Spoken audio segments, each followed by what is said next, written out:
Salut à tous. Alors, super article sur Automobile Propre là, retraçant un peu l'époque de toute la période pré-Leaf en fait, donc 25 voitures électriques qui ont précédé la Nissan Leaf entre 47 et 2009. Alors, nombre de constructeurs de voitures particulières ont une longue histoire méconnue avec la mobilité électrique. C'est le cas de Nissan qui s'est intéressé très tôt au sujet dès 47 avec la Tama. De nombreux modèles présentés avant la Leaf ne sont que des concepts dont certains marquent des évolutions majeures. Des petites séries ont été aussi produites. Alors en 40, le pétrole se fait rare, la Seconde Guerre mondiale a poussé la mobilité électrique à cause d'un pétrole devenu rare. En France, par exemple, Peugeot a imaginé à cette époque sa voiture légère de ville. Au Japon aussi, l'électricité est davantage disponible. Le gouvernement a incité les industriels du territoire à concevoir des véhicules tirant leur énergie de lourdes batteries au plomb. Nissan répondra à cette invitation avec un utilitaire de 500 kg de charge utile, la Tama. Donc on va essayer de ne pas tout lire parce que ça fait un peu long. Donc il y a deux portes pour 4 places. Moteur électrique de 3 kW, alimenté par une batterie de 36 volts. Vmax de 35 km/h, et autonomie 65 km, puis 100 km déjà, hein, quand même, pour l'époque. C'est quand même pas mal, 100 km. Bon, après, certes, elle va pas vite, mais bon. Alors, 2 ans plus tard, apparaît sous la forme d'une berline 4 portes, 5 places, bien plus séduisante, la Tamasiner OMS. 40 éléments plomb de 2 volts, autonomie de 200 km, Vmax de 55 km/h. Les dimensions sont aussi plus généreuses avec 1 mètre de plus en longueur, 30 cm de mieux en largeur et un empattement étendu de 40 cm. Alors en 70, Nissan présente donc le l'IV4H, d'après ce que je vois. Ah non, attendez, avant c'est au salon automobile, son concept de citadine électrique 2 portes et de place la 305, la 315X, avec un moteur de 5 kW couplé à une batterie de 120 volts 60 Ah. Elle était dotée d'une Vmax de 40 km/h. Les dimensions sont plus petites qu'une Smart, 2,41 m et 1,35 m de large. C'est vraiment petit, hein, pour le coup. Alors là, pour le coup, c'est l'IV4H. En 1973, le constructeur livre au ministère du Commerce international ses IV4P et IV4H, deux utilitaires de type pick-up d'une charge utile d'une tonne. Alors, vous avez le système de récupération au freinage, du coup. Construit en plastique renforcé de fibres, ils affichent des autonomies records. Alors, pour 1970, hein, tenez-vous bien quand même, hein. 73, un peu plus de 300 km avec une vitesse constante de 40 km/h et 496 km pour l'IV4H qui embarque, en plus des batteries au plomb, un surplus de puissance, un pack Zinc Air. Alors, je ne sais pas du tout ce que c'est que ce batterie Zinc Air, là, j'ai jamais entendu parler de ça. Apparemment, à l'époque, c'était à la mode, avant le lithium. Avec un moteur électrique 27 kW, ces engins sont cependant capables de friser les 90 km/h. Franchement, c'est bluffant, hein, à l'époque, 500 km d'autonomie, quoi. C'est fou. Alors certes, ça doit être une voiture super légère, mais quand même. En 77, le constructeur Nippon présente son IV-Guide, un véhicule découvert destiné à transporter sur des sites fermés 6 personnes. Alors ça, c'est toujours l'IV4, hein, pour le coup. En plus d'un conducteur et d'un accompagnateur à l'avant. Alors, 1980, moteur asynchrone. En 83, la marque IV1, première voiture électrique à exploiter un moteur asynchrone couplé à une boîte de vitesse. Sa batterie nickel-fer autorise une autonomie de 160 km. 4 ans plus tard, la marque IV2 se présente sous la forme d'un cabriolet proche d'une Volkswagen Golf, à laquelle on aurait greffé un avion de Fiat Panda. On n'a pas la photo, c'est dommage. Le moteur électrique est de type synchrone à aimant permanent. On va voir sur Google au pire. Alors, la marque IV2, ouais, c'est ça du coup. Effectivement, on dirait une Golf, ouais, avec un avant de Fiat Panda. C'est bien décrit. Dommage qu'ils aient pas mis les images, hein, sur Automobile Propre. Alors, entre les deux, ils ont produit un minibus, là, comme on voit sur l'image. Voilà, par contre, là, c'est moyen, hein, 16 km/h pour une autonomie de 60 km.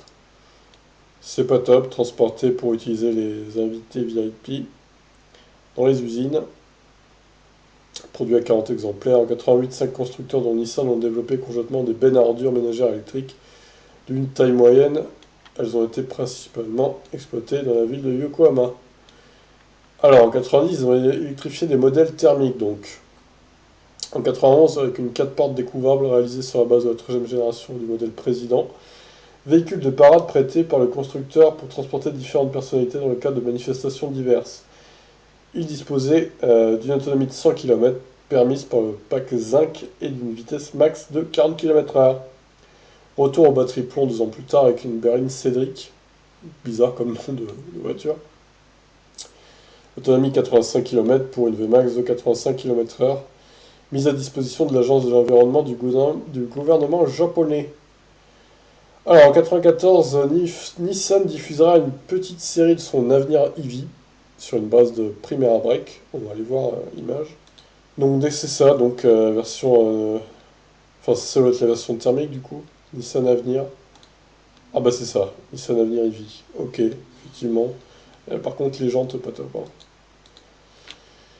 Alors voilà, donc la dévolution de Tokyo l'année suivante, la Prairie Joy EV revendique le titre de la première voiture électrique au monde à tirer son énergie de cellules cylindriques lithium-ion. Alors on va voir sur Google également.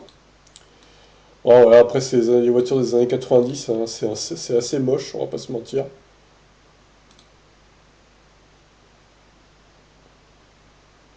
Donc ouais, c'est pas terrible, c'est pas terrible. Mais en même temps, bon, c'est l'époque qui veut ça aussi, hein, j'ai envie de vous dire. Bon, poursuivons du coup. Alors, produite à une trentaine d'exemplaires pour quelques flottes diverses, elle a aussi servi une station de recherche norvégienne pendant 6 ans sous les froids polaires. Eh ben, dis donc. 200 unités du break Altra EV sont sorties d'usine pour les marchés japonais et américains. Sur ce dernier, ce modèle était le premier produit de série à recevoir des batteries lithium-ion, rechargeables par induction via une platine à insérer sur le museau, comme avec l'IVR de General Motors, il embarquait un moteur synchrone 62 kW, utilisant un aimant interne en alliage néodyme fer-bord à haute performance pour un rendement de fonctionnement d'environ 89%. L'engin était doté d'une autonomie de 130 km et d'une Vmax de 120 km/h. Alors, donc ça c'est l'Altra EV. C'est magnifique. Oh là là là là, c'est arrière, que c'est beau. Donc poursuivons deux concepts. Avec le concept, ça ressemble vachement à la General Motors IVR hein, pour le coup. Avec le concept FEV dévoilé au salon de Tokyo en 91, Nissan présente avant l'heure la recette stylistique de l'IV1 de GM. Une citadine 2 places d'apparence sportive en forme de goutte d'eau tronquée, dotée de la recharge rapide pour régénérer en 15 minutes le pack 11,6 kWh. Elle offrait une autonomie de 160 km. Alors franchement, chapeau l'efficience, parce que 160 km avec 11,6 kWh, c'est pas mal du tout. Hein. Deux moteurs asynchrone quadripolaires sont montés en tandem pour une puissance totale de 20 kW.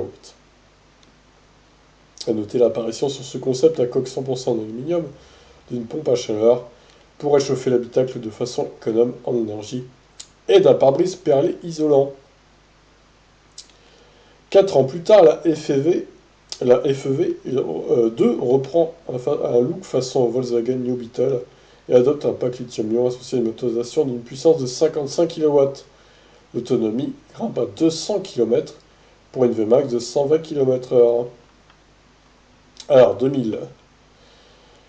Avant de commercialiser la Leaf, Nissan va enchaîner les concepts. Pourtant, la décennie va commencer par la commercialisation en série de l'Hyper Mini EV. Alors, voyons ce truc. J'espère que c'est pas ce qu'on voit là en photo. Oh là là. Oh mon dieu. Qu'est-ce que c'est que ça?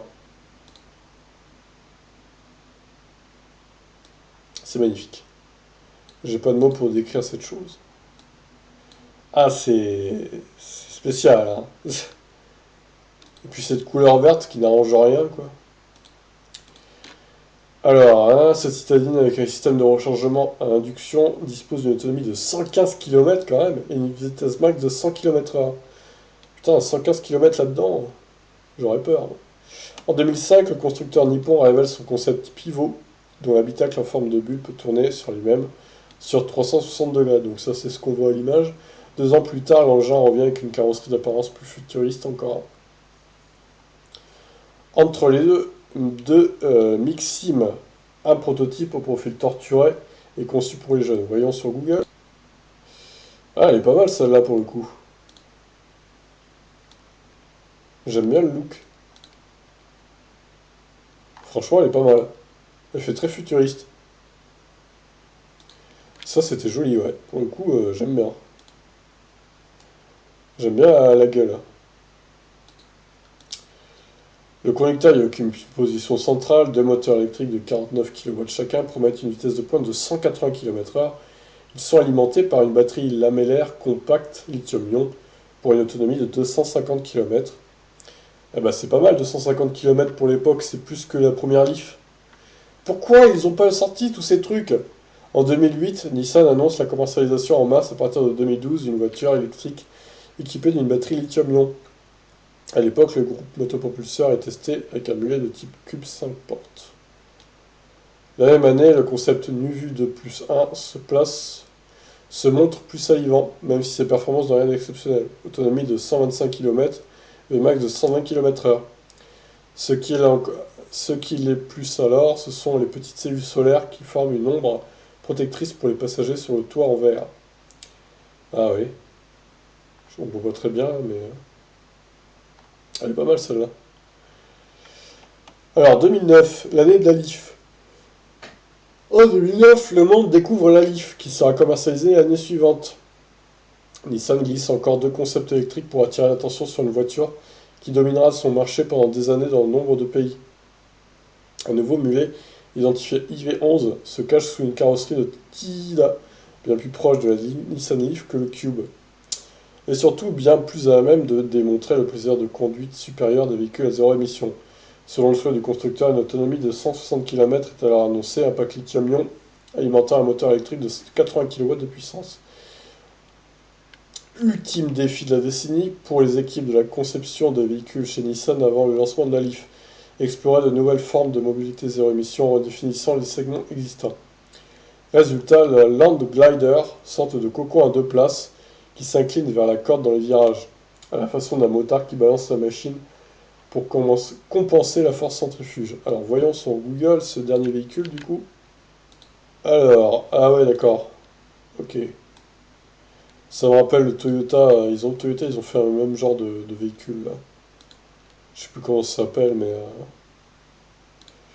ouais, bah c'est stylé ça aussi, pourquoi ils l'ont pas sorti? Putain, mais ouais, c'est beaucoup mieux que les Leaf par exemple, que les Leaf 1 quoi, enfin je sais pas. Et même le nombre de concepts qu'on a vu, honnêtement voilà, Nissan on voit qu'ils étaient bien en avance quand même sur tout le monde. Moi je suis assez bluffé d'ailleurs par les petites camionnettes là avec 500 km d'autonomie, avec des batteries plomb quoi. C'est hallucinant. Et un pack zinc R du coup. Mais sans doute c'est pack zinc R, je connaissais pas du tout non plus quoi. Bref, on remarque que quand même Nissan était vraiment précurseur dans les voitures électriques, mais on se rend compte qu'ils ont été vachement rattrapés et qu'ils n'ont pas su accroître leur domination. Et maintenant ils sont pas les plus nuls, mais quand je vois la Leaf qui est équipée de batteries 40 kWh non refroidies, c'est vraiment c'est honteux, désolé, mais là, certes elle est performante et tout, mais quand on fait plusieurs charges rapides, elle surchauffe, donc je suis désolé, mais Nissan, vous avez été rattrapé alors que vous aviez une avance colossale sur la plupart des autres constructeurs. Et pourquoi vous n'avez pas sorti le bon nombre de concepts que vous avez fait aussi? Franchement, hein, quitte à les vendre cher, ils auraient pu les produire, quoi. Donc voilà pour cette petite histoire de la Nissan Leaf. Enfin, de la Nissan, du constructeur Nissan qui a précédé la Nissan Leaf, du coup. Très intéressant en tout cas. Et j'aurais bien aimé voir quelques concepts sortis de série, moi, personnellement. Sur ce, je vous laisse. N'hésitez pas à réagir sur ce dossier bien sympa d'Automobile Propre. Ciao!